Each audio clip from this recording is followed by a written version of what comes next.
नमस्कार दोस्तों, मैं वीर स्वागत करता हूं आप सभी का अपनी यूट्यूब चैनल वीर आयुष अकेडमी में।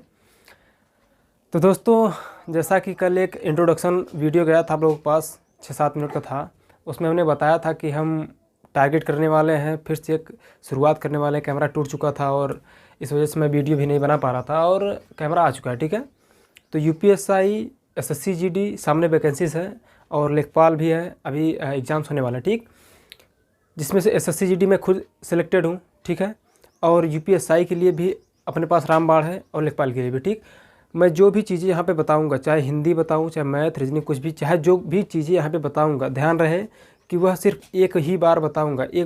एक बार बताने का मतलब है कि आपको सिर्फ एक ही बार पढ़ना है। ठीक, उसको न कि एक बार अभी पढ़ लिए तो फिर 4 बार दूसरे से इनसे उनसे पढ़ने की कोई आवश्यकता ही नहीं होगी। ठीक है, 10 बैच लेके नहीं चलाना है, एक ही बैच ऐसा पढ़िए जिससे कि आपका सारा एग्ज़ाम क्लियर हो जाए। ठीक है, तो हम उसी वे में पढ़ेंगे। और आपको पता है कि यूपीएसआई में 40 हिंदी रहते हैं, 40 मैथ रहते हैं, 40 रीजनिंग रहते हैं और 40 जीएस रहते हैं। ठीक है, जीएस के अनुसार उसमें कुछ मूल विधि के प्रश्न रहते हैं। मूल विधि हालांकि कुछ दिन से स्टार्ट किया जाए, कुछ दिन बाद से। और हिंदी की उपयोगिता आपका एसएससी जीडी में भी रहती है। ठीक है, आपको जब एसएससी जीडी का एग्ज़ाम आप देंगे तो उसमें 25 क्वेश्चन सब रहता है। 25 Hindi, 25 reasoning, 25 math, 25 GS, 25 English. ठीक, तो ध्यान रहे यहाँ पर आपको चूज करना होता है कि आप इंग्लिश देंगे या फिर हिंदी देंगे। ठीक, तो यहाँ पर आप हिंदी देंगे तो ज़्यादा बेटर रहेगा, क्योंकि हिंदी एक स्कोरिंग सब्जेक्ट है, आप हिंदी में अच्छा खासा स्कोर कर सकते हैं। ठीक, तो उसी को ध्यान रख के हम यहाँ पर पढ़ेंगे। ठीक, चलिए शुरू करते हैं। सामान्य हिंदी। सबसे पहले हम हिंदी का वीडियो आप लोगों को दे रहे हैं डेली। तकरीबन आपको 3 से 4 वीडियो मिलेंगे। अभी हालांकि आज हो सकता है आपको 2 ही वीडियो मिले, एक हिंदी का, एक रीजनिंग का, लेकिन डेली का डेली आपको हर एक वीडियो मिलेगा। एक रीजनिंग का, एक हिंदी का, एक जीएस का। जीएस तो स्पेशलिस्ट है भाई मेरा। ठीक है, जीएस तो इस कदर बताएंगे कि आप सिविल देने लायक हो जाएंगे। और मैथ, रीजनिंग, हिंदी। ठीक, हिंदी भी। ठीक, हिंदी साहित्य। चलिए सबसे पहले हम लोग देख लेते हैं कि हिंदी है जो, इसका सिलेबस क्या है। तो हिंदी में सबसे पहले पढ़ना है मेरे दोस्तों मुझे वर्णमाला। ठीक, वर्णमाला बोले तो क से ज्ञ तक। ठीक, और अ से अह तक। ठीक, वर्णमाला पढ़ना है। वर्णमाला के बाद पढ़ना है हमें संधि। संधि के बाद पढ़ना है समास। समास के बाद पढ़ना है तद्भव तत्सम। देखिए सिलेबस है। ठीक है, एक बार यदि आप हिंदी जितना यहाँ पर हमने लिखा है चैप्टर्स के नाम, एक बार आप उतना पढ़ लिए तो दोबारा आपको हिंदी पढ़ने की आवश्यकता नहीं होगी। ध्यान रहे कि मैं पढ़ाऊँगा ही ऐसे कि आपको बिल्कुल क्लियर होता जाएगा।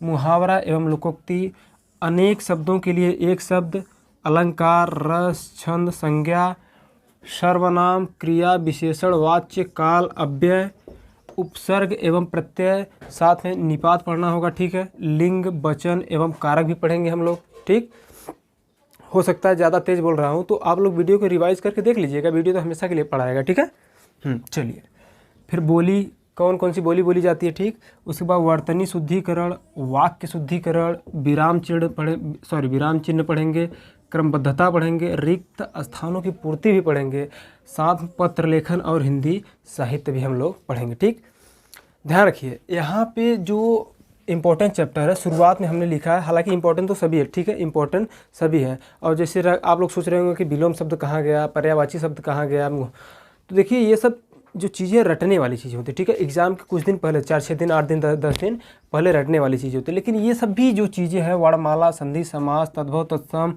उसके बाद अलंकार, रस, छंद, अलंकार, मुहावरा, ये सभी जो चीज़ें हैं समझ करके पढ़ने वाली। ठीक है, आपको इन्हें समझते हुए पढ़ना। एक बार समझ गए तो आराम से कर लेंगे, हमेशा के लिए बना रहेगा। और ये क्या होता है, विलोम शब्द, पर्यायवाची शब्द, ये सब देखिए, ये सब जो चीज़ें होती है ना, एक बार आप रटेंगे भूल जाते हैं। ठीक है, इसीलिए इन्हें परीक्षा जब आ जाए नज़दीक तब इन्हें रटना शुरू कीजिए, 4-6 दिन रह जाए तब। ठीक, ताकि उस टाइम जब रटेंगे तो दिमाग में बना रहेगा, क्या पढ़ रहेंगे वो ऑटोमेटिक दिमाग में आ जाता है। ठीक, तो चलिए शुरुआत करते हैं आज हम लोग वर्णमाला से। ठीक है, वर्णमाला शुरुआत करते हैं। चलिए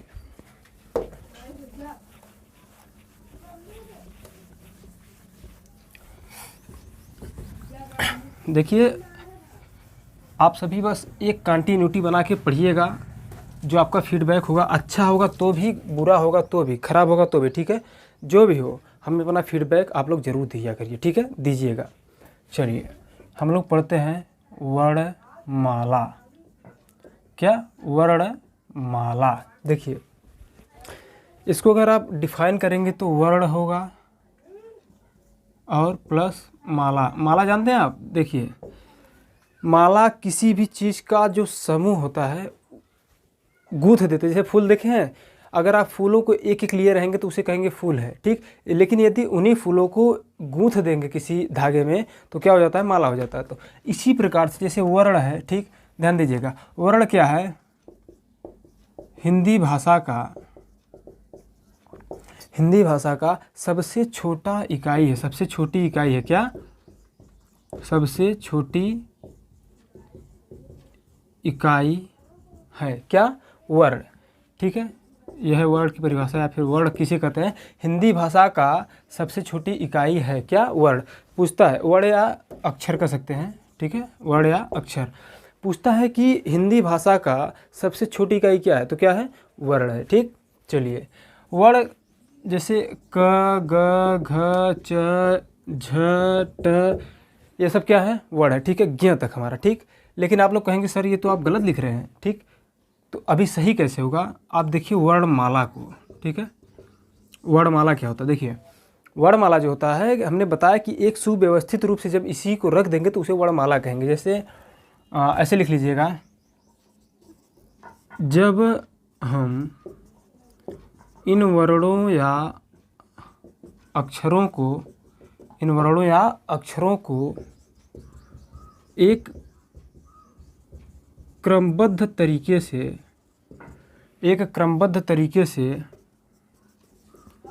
लिख देते हैं या रख देते हैं तो इसे क्या कहते हैं? वर्णमाला कहते हैं, ठीक है। इतना समझ में आया?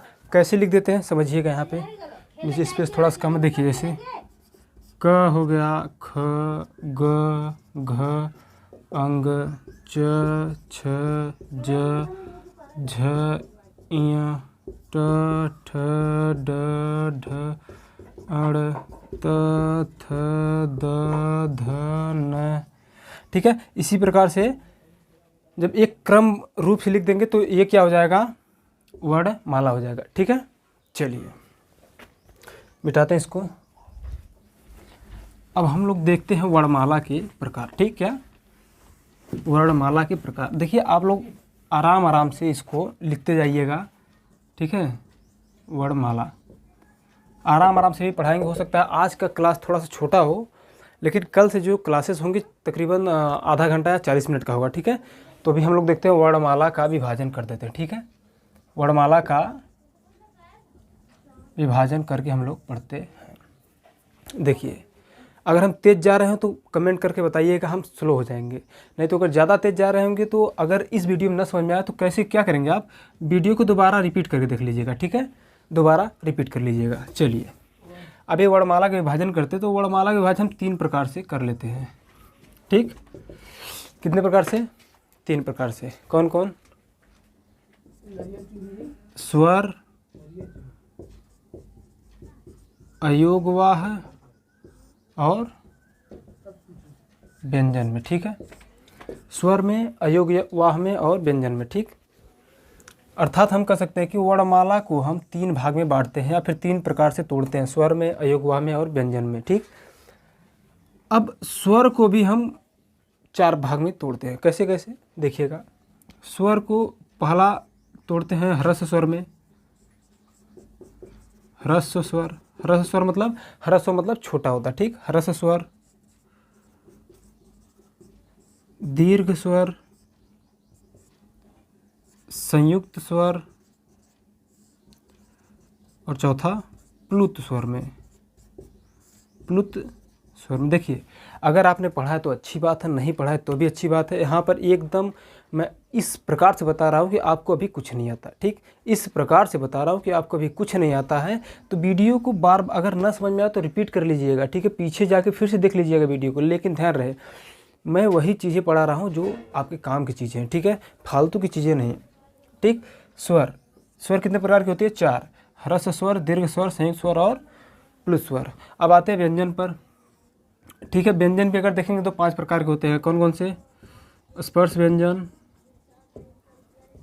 एक क्रम वाइज लिखें, ठीक है, क्रम लिखे तो ज़्यादा बेटर रहेगा। लिखिएगा स्पर्श व्यंजन, अंतस्थ व्यंजन, अंतस्थ व्यंजन, ऊष्म व्यंजन, ऊष्म व्यंजन,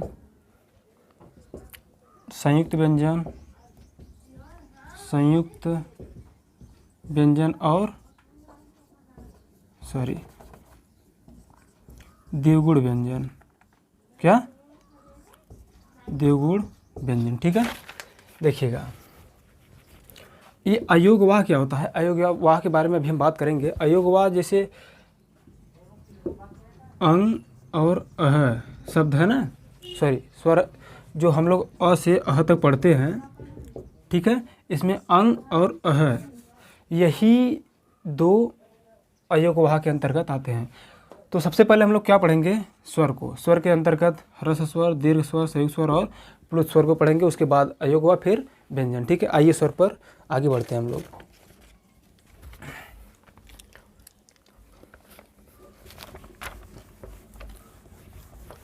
चलिए ठीक है। स्वर,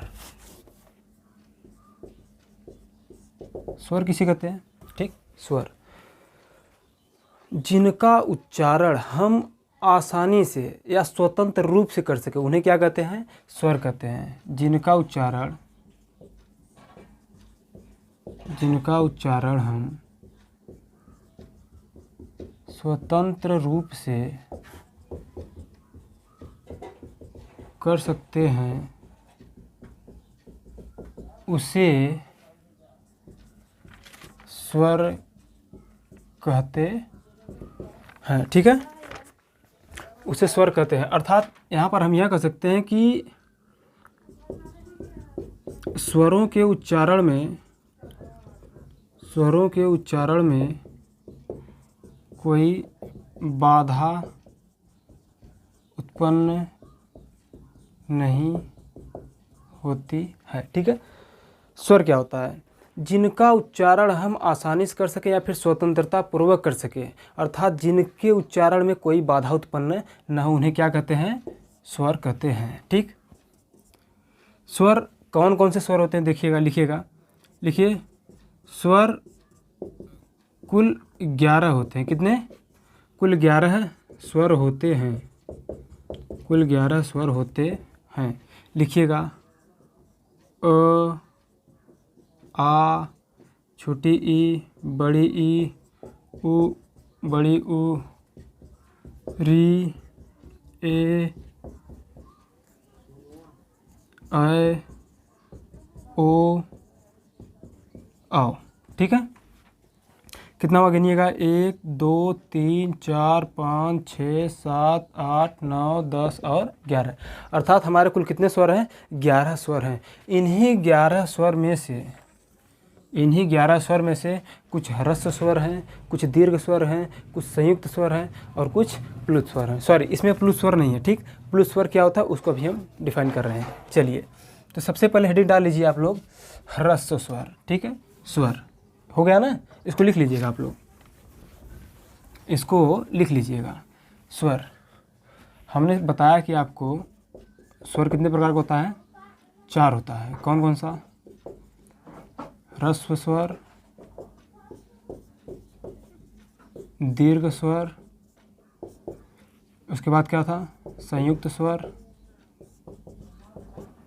फिर चौथा क्या है, प्लुत स्वर, ठीक है। तो सबसे पहले आप हेडिंग डाल लीजिए,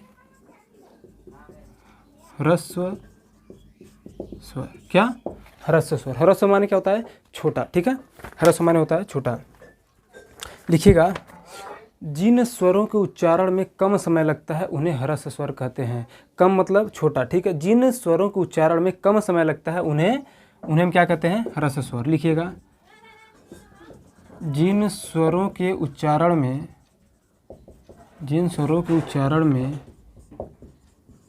कम समय लगता है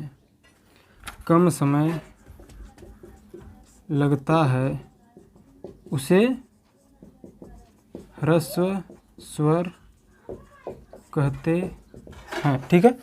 अब ह्रस्व स्वर होते कौन कौन से हैं, कम उच्चारण किस में लगता है, तो देखिएगा ये होता है अ, ठीक, छोटी ई, छोटा ऊ और री, ठीक, ये 4 हैं, अ, छोटा ई, छोटा ऊ, री। इन्हें क्या कहते हैं, ह्रस्व स्वर। इन्हें मूल स्वर भी कहते हैं। क्या कहते हैं, इन्हें मूल स्वर भी कहते हैं। इन्हें मूल स्वर भी कहते हैं। इन्हें आधार स्वर भी कहते हैं। इन्हें आधार स्वर भी कहते हैं। इन्हें आधार स्वर भी कहते हैं। देखिए डायरेक्ट प्रश्न पूछ देता है कि आधार स्वर किसे कहते हैं, ठीक है। ह्रस्व 4 ऑप्शन दे देगा यही, ह्रस्व, दीर्घ, संयुक्त और प्लुत। तो उसमें से आपको छांटना होगा। जब आपको पता रहेगा कि मूल स्वर किसे कहते हैं, आधार स्वर किसे कहते हैं, और आपका इसको एक और कहते हैं एक मात्रिक स्वर, इसे एक मात्रिक स्वर भी कहते हैं, ठीक है। किसको, ह्रस्व स्वर को, ठीक। चलिए इतना अगर समझ में आया तो आगे बढ़ें।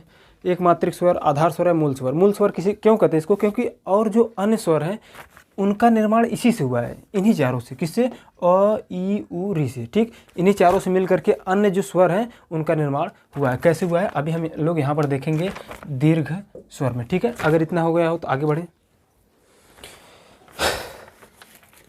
चलिए आगे बढ़ते हैं हम लोग।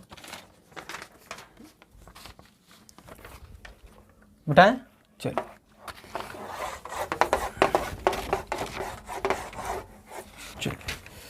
लिखिएगा, नोट कर लीजिएगा, यहीं पर नोट लिख लीजिएगा कि उन्हें ह्रस्व स्वर क्यों कहते हैं। क्योंकि लिख लीजिएगा, ह्रस्व स्वर से ही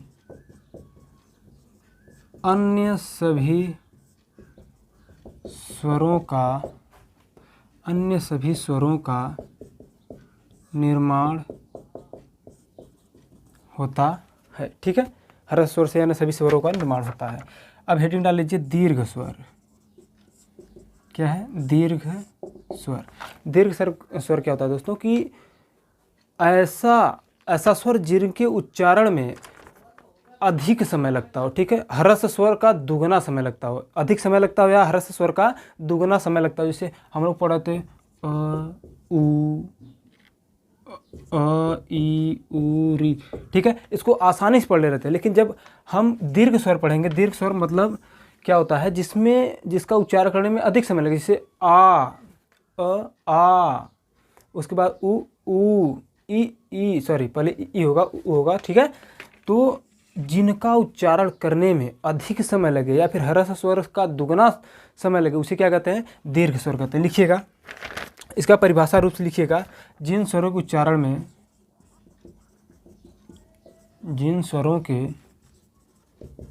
उच्चारण में अधिक समय लगता है, उन्हें दीर्घ स्वर कहते हैं।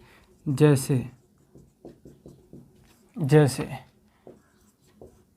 आ, बड़ी ई और बड़ा ऊ, ठीक है।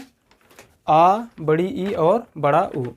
तो जैसे अभी हमने आपको बताया कि जो ह्रस्व स्वर होते हैं उनकी संख्या कितनी होती है, ह्रस्व स्वर की संख्या 4 होती है, ठीक है। और दीर्घ स्वर की संख्या 3 होती है। देखिए कभी डायरेक्ट ऐसे पूछता है कि ह्रस्व स्वरों की संख्या कितनी होती है, दीर्घ स्वरों की संख्या कितनी होती है, संयुक्त स्वरों की संख्या कितनी होती है, प्लुत स्वर कितने होते हैं, ठीक है। सबका पूछता है, तो सबका दिमाग में, माइंड में रखे रहिएगा कि जो ह्रस्व स्वर होते हैं उनकी संख्या कितनी होती है, 4 होता है, और दीर्घ स्वर की संख्या कितनी होती है, 3 होता है, ठीक है। अब हमने इनको बताया था, जो अ, ई, उ, री है, इनको बताया कि मूल स्वर है और इन्हीं से सबका निर्माण होता है। तो ये जो आ है, देखिएगा आ कैसे बना है, आ कैसे बनता है, अ धन अ मिला करके क्या बना है, आ। अर्थात ये जो मूल स्वर है, आधार स्वर है, या फिर एक मात्रिक स्वर है, इनसे मिलकर के आ बना है। इसीलिए ये जो ह्रस्व स्वर होते हैं इनको क्या कहते हैं, मूल स्वर या आधार स्वर, ठीक। बड़ी ई है तो बड़ी ई कैसे बनेगा, छोटी ई प्लस छोटी ई से।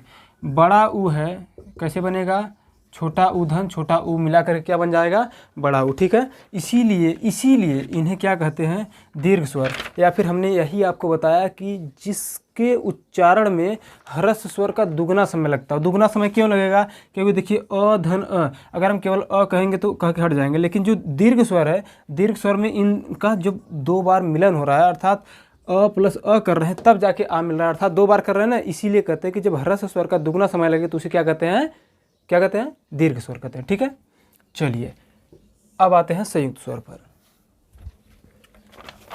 ठीक है, मिटाएं, ओके। अभी ऑफलाइन की आदत पड़ गई है पूछ के मिटाना। ठीक है, तो चलिए कोई बात नहीं है, आगे बढ़ते हम लोग किस पर, संयुक्त स्वर पर। चलिए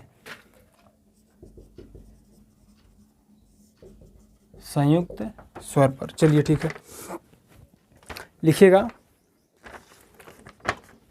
और हाँ, एक नोट और लिख लीजिएगा, इसीलिए मैंने पहले से ही लिख के रखा है कि जो दीर्घ स्वर था, दीर्घ स्वर उसे क्या कहते हैं, उसे सजातीय स्वर भी कहते हैं। क्या, सजातीय स्वर भी कहते हैं, किसको, दीर्घ स्वर को। ओके, चलिए संयुक्त स्वर को क्या कहते हैं, संयुक्त स्वर को विजातीय स्वर कहते हैं।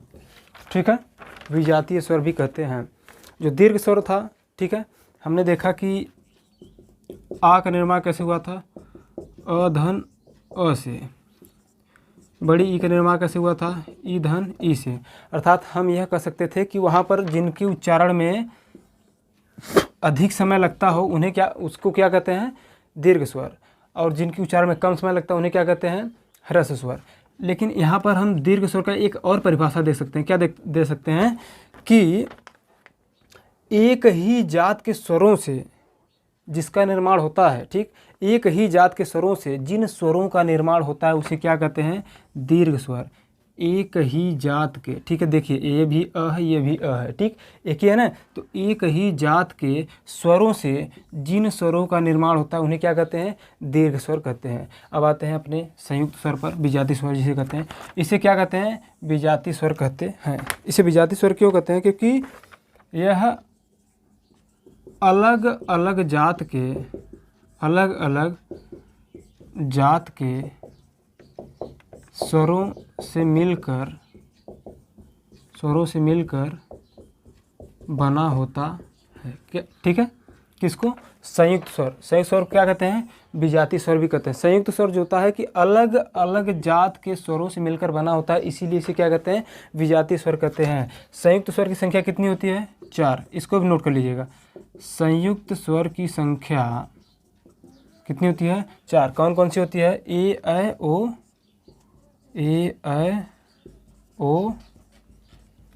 औ। ठीक है, ए ऐ ओ औ। ये जो ए है किससे मिलकर बना है, अ धन ई से, अ धन ई से। और ऐ किससे मिलकर बना है, अ धन ए से। ओ किससे मिलकर बना है, अ धन ऊ से। औ किससे मिलकर बना है, अ धन ओ से। अ धन ओ से क्या मिलकर बना है, ओ। ठीक है, यहाँ पर देखिएगा, ये अलग है, ये अलग है, ये अलग है, ये अलग है, ये अलग, ये अलग, ये अलग और ये अलग। तो इसीलिए कहा जा रहा है कि जो संयुक्त स्वर है इसे विजातीय स्वर भी कहते हैं। अर्थात अलग अलग जात के स्वरों से मिलने से, अलग ई अलग, अलग अलग जात के स्वरों से मिलने से जिन स्वरों का निर्माण होता है उन्हें क्या कहते हैं हम, संयुक्त स्वर या फिर विजातीय स्वर। ठीक है, देखिए विजातीय स्वर के अंतर्गत कौन कौन से आएंगे, ए ऐ ओ औ। 3 स्वर क्लियर हुआ, ह्रस्व स्वर, दीर्घ स्वर, संयुक्त स्वर। ह्रस्व स्वर में आएगा अ, छोटा अ आएगा, छोटा ई, छोटा ऊ, री आएगा। ठीक, फिर दीर्घ स्वर में आएगा आ, बड़ा ई, बड़ा ऊ। ठीक, 4 3 7 हुआ, 7 4 11 हुआ। हमने आपको बताया था कि स्वरों की संख्या कितनी होती है, 11। ठीक है, अंग और अह शामिल नहीं होगा, क्योंकि अंग और अह किसके अंतर्गत आएगा, अयोगवाह के अंतर्गत आएगा। जब हम अयोगवाह पढ़ेंगे तो वहाँ पर बता देंगे। ठीक है, चलिए इतना हुआ, गिर जा रहा है, सॉरी। चलिए प्लुत स्वर पढ़ लेते हैं हम लोग। ठीक है, प्लुत स्वर, मिटाएं इसको, सॉरी फिर से आदत वही पड़ गई है।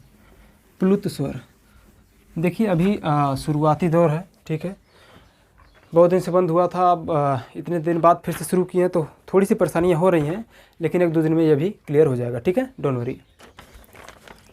प्लुत स्वर, अब आते हैं प्लुत स्वर पर। प्लुत स्वर, ठीक, देखिए प्लुत स्वर क्या होता है कि इसे त्रिमात्रिक स्वर भी कहते हैं। पहले ये तो जान लीजिए कि इसे त्रिमात्रिक स्वर कहते हैं। क्यों कहते हैं त्रिमात्रिक स्वर? देखिए, जैसे जब आप ह्रस्व स्वर बोलते हैं तो उसमें कम समय लगता है, दीर्घ स्वर बोलते हैं तो ह्रस्व स्वर का दुगना समय लगता है, लेकिन जब प्लुत स्वर को आप बोलेंगे तो कितना समय लगेगा? ह्रस्व स्वर का तिगुना समय भी लग जाता है, इसीलिए इसे त्रिमात्रिक कहते हैं। फिर इस प्रकार से आप जान जाइए कि इसका जो चिन्ह होता है, इसका चिन्ह किसका? प्लुत स्वर का। प्लुत स्वर का चिन्ह होता है अंग्रेजी का यस या हिंदी का 3 होता है, ठीक। इसको कैसे जानेंगे? जैसे उदाहरण देखिएगा, जैसे क्या होता है, मेढक कैसे बोलते हैं? मेढक कैसे बोलता है? टर्र टर्र बोलता है ना। जब हम टर्र टर्र पे छोड़ते हैं तो उसके बाद ऐसे लगा देते हैं, टर्र टर्र, ठीक है। मतलब अ जो है शब्द निकलता रहता है, इसमें खिंचाव आता है। वैसे ही जैसे अगर हम ओम बोले, ओम ऐसे लिखा जाता है ना, देखिए। तो ये क्या है? ये जो हिंदी वाला 3 की तरह है और ये और अंग्रेजी के यस की तरह है, यही दोनों क्या होते हैं? ये और ये प्लुत स्वर होते हैं, ठीक है। ध्यान रखिएगा, इन्हें स्वरों में नहीं गिना जाता। प्लुत स्वर को स्वरों में नहीं गिना जाता है, अर्थात हमारे स्वर की संख्या कितनी रहती है? 11 ही रहती है। प्लुत स्वर को शामिल नहीं किया जाता है। अगर प्लुत स्वर को शामिल किया जाता है तो कितनी हो जाती? 13, लेकिन शामिल नहीं किया जाता है तो हमारा कितनी होगी? 11। तो जैसे ओम है, ओम को देखिए बोलने में खिंचाव आ रहा है, ओम, ठीक है, खिंचाव आ रहा है ना। उसी प्रकार से हम यह कह सकते हैं कि ये जो ओम है, ओम में जो लगा है, अर्थात हिंदी वाला 3 और अंग्रेजी वाला यस की तरह है, इसका चिन्ह है किसका? प्लुत स्वर का, ठीक है। तो आज की क्लास यहीं पर रोकते हैं, स्वर पर ही, ठीक। आगे व्यंजन है, अयोग व व्यंजन। अयोग और व्यंजन को ख़त्म करने के बाद फिर हम लोग आगे क्लास कंटिन्यू करेंगे। और अपना फीडबैक दीजिएगा सभी लोग। देखिए, शुरुआत है, हो सकता है थोड़ी सी परेशानी आए हमें भी, ठीक है। थोड़ी सी परेशानियाँ हो रही हैं, बहुत दिन हो चुका है, 1 साल तकरीबन हो चुका है वीडियो बनाए हुए, और वैसे अभी ऑफलाइन जा रहा था, तो अभी चलिए ठीक है, कोशिश करते हैं। और अपना फीडबैक आप लोग ज़रूर दीजिएगा, ठीक है।